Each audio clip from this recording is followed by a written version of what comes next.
Turn off the lights, put on your headphones, and lock your doors. You have entered the world of the unknown. Welcome to the Dead Hour broadcast.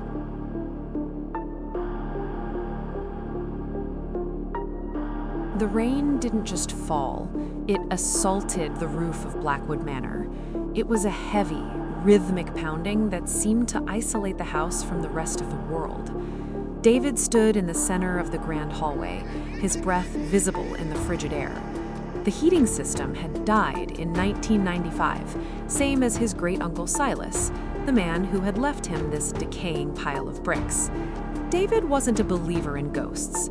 He was a house flipper. He saw dollar signs in the oak banisters and the marble fireplaces.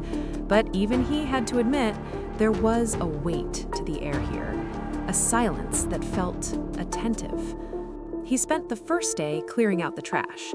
It was mundane work until he reached the attic. The attic was a cavern of shadows, smelling of rot and old paper. In the far corner, standing alone against a brick chimney, was an object draped in a heavy velvet cloth. It stood nearly 7 feet tall. David approached it, his flashlight beam cutting through the dust motes. Pinned to the velvet was a yellowed note, written in shaky cursive. "Do not uncover. He is watching." David scoffed. "Nice try, Uncle Silas," he muttered. He gripped the heavy fabric and pulled. The dust cloud made him cough. When it settled, he found himself staring into the most magnificent mirror he had ever seen. The frame was obsidian, carved with twisting vines that looked disturbingly like grasping fingers. The glass was old, slightly wavy, but remarkably clear. He looked at his reflection. He looked tired. Dirt smudged his cheek. He wiped it off. In the mirror, his reflection didn't wipe its cheek. David froze. He blinked, shaking his head.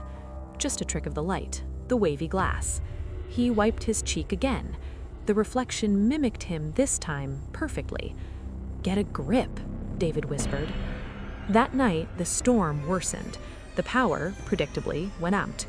David sat in the living room with a battery-powered lantern, reading old ledgers he'd found. Scritch, scritch, scritch. A sound from upstairs, like a fingernail dragging across glass. David grabbed the lantern. "Hello?" Silence.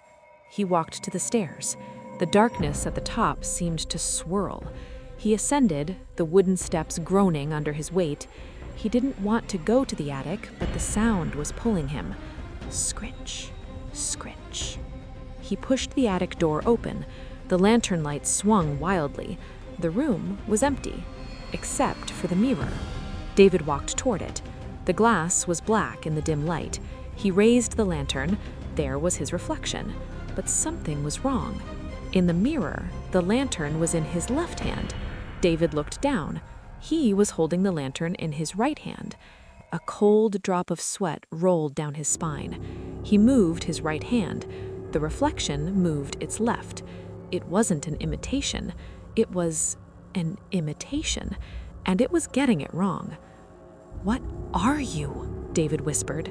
The reflection smiled. David was not smiling. The reflection's smile was too wide, stretching the skin until it looked like it might tear.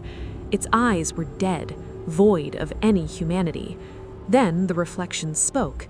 It didn't make a sound, but David heard the voice in his head, a dry, rasping whisper, "Let me in."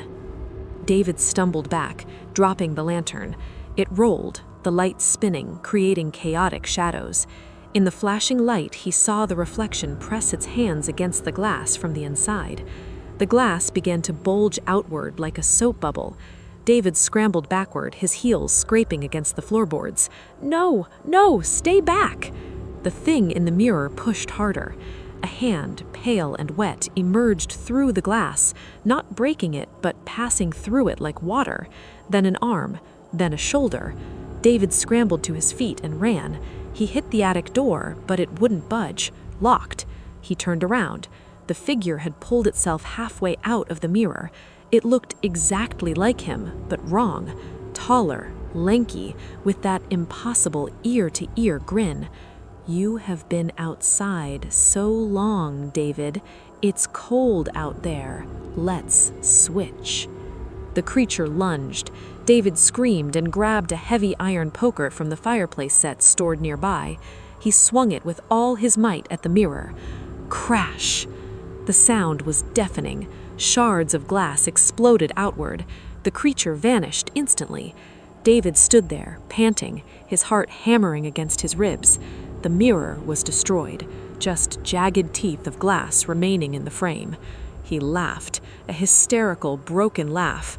"I broke it. I broke the damn thing." He turned to the door. It opened easily now. He walked out, relief flooding his veins.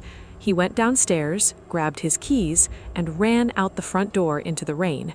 He needed to leave. He needed to get away from Blackwood Manor forever. He reached his car and grabbed the handle. His hand passed right through the metal.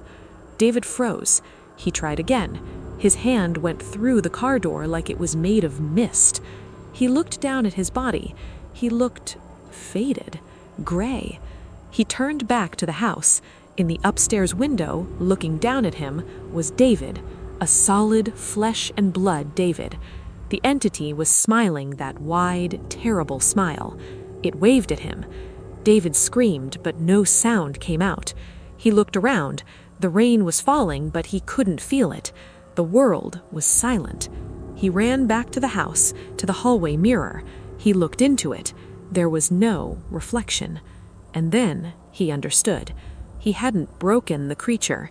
He had broken the barrier. The creature was out there, living his life. And David? David was now the man in the mirror, waiting for the next fool to pull back the velvet cloth. The story ends here, but the fear remains. If you want to survive the night, hit that subscribe button. And remember, don't look under your bed tonight.